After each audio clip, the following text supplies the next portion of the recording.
रात के तीसरे पहर में चारों तरफ सन्नाटा पसरा था। पूरा गांव नींद में डूबा हुआ था, लेकिन हवा में अजीब सी सरसराहट थी, जैसे कोई फुसफुसा रहा हो।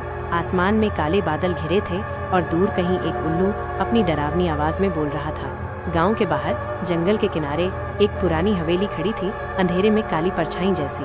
ये हवेली सालों से वीरान थी, लेकिन इसके बारे में अजीब कहानियां कही जाती थी। गांव वाले कहते थे कि वहाँ कुछ है जो हर साल इस रात को लौटता है। वे इसे खूनी आना कहते थे, लेकिन विक्रम, राकेश, अर्जुन और नेहा को इन कहानियों पर यकीन नहीं था। वे बचपन से दोस्त थे और रोमांचक चीजों की तलाश में रहते थे। उन्होंने तय किया कि वे इस हवेली के अंदर जाकर सच का पता लगाएंगे। अगर हम यहाँ से सही सलामत लौट आए तो हमारा नाम हो जाएगा, अर्जुन ने जोश में कहा। या फिर हम कभी लौट ही नहीं पाएंगे, नेहा ने डरते हुए कहा। चारों ने एक दूसरे की ओर देखा, लेकिन अब पीछे हटने का कोई सवाल ही नहीं था। हवेली के अंदर जैसे ही उन्होंने गेट खोला, एक अजीब सी ठंडी हवा का झोंका आया। गेट चरमराया और अंदर गहरा अंधेरा था। उन्होंने टॉर्च जलाई और अंदर कदम रखा। हवेली के अंदर घुप अंधेरा था। हर तरफ मकड़ियों के जाले लटके थे। लकड़ी की छत से पानी टपक रहा था और फर्श धूल से भरा हुआ था। हवा में एक अजीब सी बदबू थी, जैसे सड़ा हुआ मांस। ये बदबू इतनी तेज क्यों है? विक्रम ने नाक दबाते हुए कहा। शायद कोई जानवर मरा होगा, राकेश ने अंदाजा लगाया। तभी अचानक एक दरवाजा अपने आप चरमराते हुए खुल गया। चारों सहम गए। कोई अंदर है? अर्जुन ने कांपती आवाज में पूछा। कोई जवाब नहीं आया, लेकिन कमरे के अंदर कुछ था। उन्होंने अंदर झांका। दीवारों पर खून के छींटे थे, जमीन पर किसी का पुराना जला हुआ कंकाल पड़ा था और कोने में एक लकड़ी का झूला खुद ब खुद हिल रहा था। यहाँ से चलो, ये जगह ठीक नहीं लग रही, नेहा ने घबराकर कहा। लेकिन तभी हवेली की सभी खिड़कियां एक साथ जोर जोर से पटकने लगी। कमरे में रखी एक कुर्सी खुद ब खुद जमीन पर गिर गई। चारों ने दरवाजे की तरफ भागने की कोशिश की, लेकिन दरवाजा अपने आप बंद हो चुका था। ये सब क्या हो रहा है? राकेश घबरा गया। तभी एक फुसफुसाहट सुनाई दी। तुम आ गए। चारों ने एक दूसरे को डरी हुई नजरों से देखा। कौन बोला? विक्रम ने टॉर्च चारों तरफ घुमाई, लेकिन वहाँ कोई नहीं था। तभी दीवार पर खून से कुछ लिखा जाने लगा। मैं आ गया हूँ, नेहा ने जोर से चीख मारी। चारों के शरीर में कंपकंपी दौड़ गई। हमें यहाँ से निकलना होगा, अर्जुन चिल्लाया।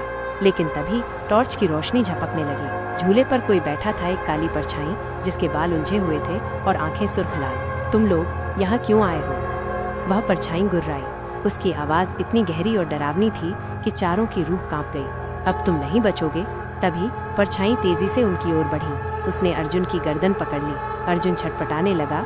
उसकी आंखें फटी की फटी रह गई। विक्रम ने हिम्मत जुटाकर जमीन से एक लोहे की छड़ उठाई और उस परछाई की ओर फेंकी।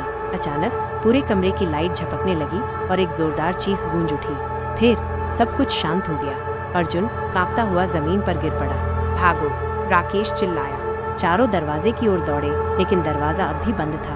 अब क्या करें? नेहा रो पड़ी। तभी हवेली की छत से खून टपकने लगा। दीवारों पर खून से अजीब अजीब निशान बनने लगे। तुमने मेरी नींद तोड़ी, अब मैं तुम्हारी जान लूंगा। चारों ने इधर उधर देखा। तभी विक्रम को एक खिड़की दिखी जो आधी खुली थी। वहां से बाहर निकल सकते हैं, वह चिल्लाया। चारों खिड़की की ओर भागे, लेकिन तभी एक जोरदार धक्का लगा और वे फर्श पर गिर पड़े। कोई भी जिंदा नहीं जाएगा। एक डरावनी हंसी हवेली में गूंज उठी। लेकिन तभी बाहर मंदिर की घंटियां बजने लगी। सूरज की पहली किरण हवेली की खिड़की से अंदर आई और वो परछाई जोर से चीखती हुई गायब हो गई। दरवाजा अपने आप खुल गया। चारों बिना कुछ देखे सुने हवेली से बाहर भागे और सीधे गांव की ओर दौड़े। गांव में पहुंचते ही उन्होंने देखा कि गांव के बुजुर्ग उन्हें घूर रहे थे। तुम लोग वहां गए थे? मुखिया ने गंभीर आवाज में पूछा। हाँ, विक्रम ने हाँफते हुए कहा। मुखिया ने एक लंबी सांस ली और कहा, तुमने बहुत बड़ी गलती कर दी है। क्या मतलब? नेहा ने पूछा। आज से 50 साल पहले उस हवेली में एक औरत की हत्या कर दी गई थी। मरने से पहले उसने कसम खाई थी कि वो हर साल इस रात को लौटेगी। आज वही रात थी। चारों के चेहरे सफेद पड़ गए। लेकिन हमने तो कुछ नहीं किया, अर्जुन ने कहा। पर अब वह तुम्हारे पीछे है, मुखिया ने कहा। अब वह तुम्हें नहीं छोड़ेगी। अचानक हवेली की दिशा से एक डरावनी हंसी सुनाई दी। चारों ने पीछे मुड़कर देखा। वहाँ हवेली की छत पर वही परछाई खड़ी थी। उसकी लाल आंखें चमक रही थी। उसने धीरे धीरे हाथ उठाकर इशारा किया। अब तुम नहीं बचोगे। अगले ही पल चारों की चीखें हवा में गूंज उठी और फिर सब कुछ शांत हो गया।